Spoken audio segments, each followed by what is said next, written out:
So third parties, let's just start with this. There's no exemption. The third party requirements. Now, let me explain. So data providers, if you're a covered data provider, you'll be required to provide the covered data at the request of a consumer or at the request of a third party that was authorized by a consumer. Okay, that's what data providers have to do.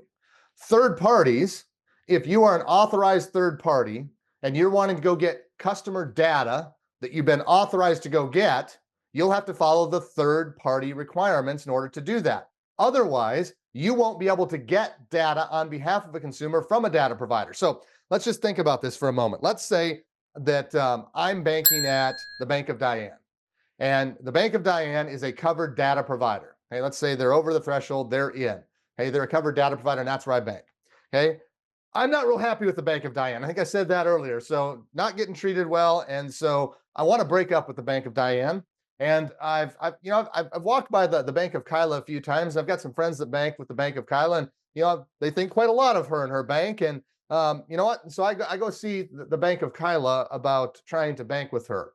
Now I'm pretty unhappy with the Bank of Diane. In fact, I really don't want to walk through the doors or talk to anyone there ever again. I've been treated badly. And I say, hey, Kyla, Bank of Kyla, I'd like to bank with you. Could you make it easy and you go get my information from the Bank of Diane and you can just plug it in here. I heard there's a rule out there that allows you to go get it on my behalf and just plug me in and we can go and make this seamless. Hey, that's what 1033 is about.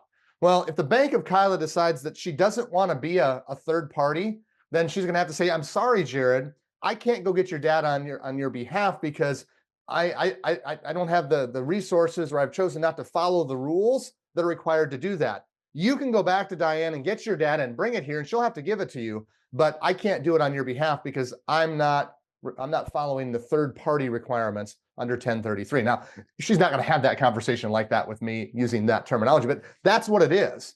Whereas if she was following the 1033 rules and was a third party by choice, I'd be able to go to Kyla and Kyla would say, yeah, no problem. We'd love to have your relationship. You know what? Let's make it easy for you. I'll go to the Bank of Diane. I'll get your information. We'll plug it in. You never have to talk to the Bank of Diane again.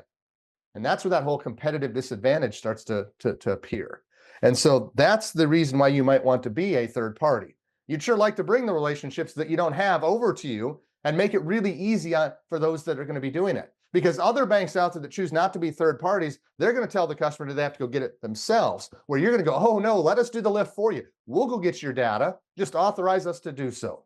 Well, if they authorize you to do so, and you do so, and you want to go do that, you have to do it under the 1033 third party rule.